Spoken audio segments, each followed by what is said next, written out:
Assalamualaikum warahmatullahi wabarakatuh. Kembali lagi dengan saya Najwa Jinanti Nova selaku mahasiswa Sekolah Tinggi Analis Kimia Cilegon. Di sini ingin menjelaskan tentang hardware yang dimana termasuk ke dalam salah satu mata kuliah yang dibimbing oleh Pak Hendra Kosasi. Nah, hardware terbagi menjadi 4, yaitu ada proses, storage, input, dan output. Nah, di sini input. Input ini merupakan unit luar yang digunakan untuk memasukkan data pada mikroprosesor. Nah, contoh inputnya apa aja sih? Ada mouse. Nah, mouse ini berfungsi untuk mengontrol kursor dalam memindah dan memilih teks selanjutnya. Ada keyboard. Keyboard ini alat untuk input data yang berupa angka, huruf, dan simbol-simbol. Selanjutnya ada scanner. Alat ini menyalin berkas menjadi data digital. Selanjutnya ada barcode scanner. Barcode scanner ini untuk menyalin berkas data digital. Barcode scanner ini mampu membaca informasi di dalam barcode dengan metode digital. Nah, ini ada mic.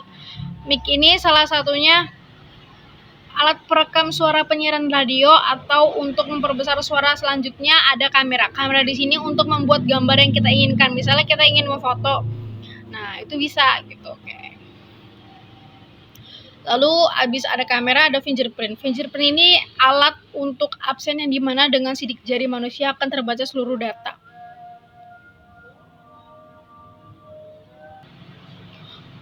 Oke, selanjutnya ada fingerprint. Fingerprint ini sama hal dengan fingerprint, yaitu digunakan untuk alat absensi dan juga biasa digunakan menggunakan kornea mata serta wajah kita. Sama seperti selfie, seperti itu. Ada joystick. Joystick ini digunakan untuk mengontrol pergerakan kursor atau pointer di perangkat komputer. Biasanya joystick ini digunakan untuk main game. Di dalam proses terdapat mainboard. Mainboard ini berfungsi sebagai tempat memasang semua hardware atau perangkat keras yang ada pada komputer. Jadi mainboard ini jantungnya komputer lah, bisa dibilang begitu. Selanjutnya juga ada prosesor atau CPU. CPU ini berfungsi untuk melakukan operasi aritmatika dan logika terhadap data yang diambil melalui memori. Kemudian ada graphic adapter atau biasa disebut dengan VGA. Nah, perangkat kegunaan ini perangkat keras komputer yang berfungsi menerjemahkan tampilan ke layar monitor. Kemudian ada RAM. RAM ini sebagai tempat penyimpanan memori. Dalam proses juga terdapat sound card atau kartu di mana komputer mengirim data melalui video audio selanjutnya. Ada sound card. Sound card ini kegunaannya untuk di mana komputer mengirim data melalui audio. Selanjutnya ada network card wire. Network card wire ini sebagai jembatan dari suatu komputer ke jaringan-jaringan komputer seperti WiFi. Kalau wireless card itu biasanya digunakan sebagai alat yang berfungsi untuk menyambungkan komputer dengan jaringan-jaringan lainnya seperti VPN dan sebagainya. Selanjutnya ada output. Output di sini adalah untuk memperlihatkan informasi bagi pengguna komputer dan juga digunakan sebagai alat interaksi antara pengguna komputer dengan komputer itu sendiri. Yang pertama ada monitor atau LED. Di dalam monitor ini terdapat berbagai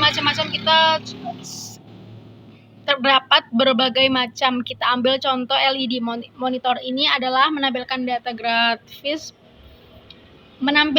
grafis tampilan yang ada pada CPU. Lalu ada print atau printer. Ini alat pencetak gambar. Selanjutnya ada speaker. Speaker ini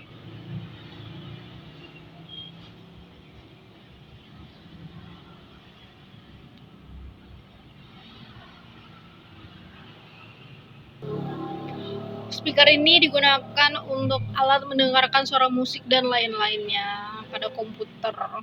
Kemudian ada plotter. Ini mampu mencetak gambar dengan jumlah atau sesuai ukuran yang besar seperti spanduk dan lain-lainnya lah. Kemudian ada USB. USB ini merupakan tempat penyimpanan data-data digital. Lalu ada hard disk. Hard disk ini fungsinya sama dengan flash disk, yaitu sebagai tempat penyimpanan. Lanjutnya ada DVD. DVD ini atau CD gitu ya, biasa kita panggil, fungsinya itu sebagai tempat penyimpanan namun dengan kapasitas rendah. Nah, kalau DVD ini sebagai kapasitas sedang. Yang lebih bagus itu katanya mah menggunakan Blu-ray gitu. Ada mirip dengan DVD Blu-ray-nya. Oke, terima kasih. Sekian itu. Oke, terima kasih. Sekian dari saya, kurang lebihnya mohon maaf. Wassalamualaikum warahmatullahi wabarakatuh.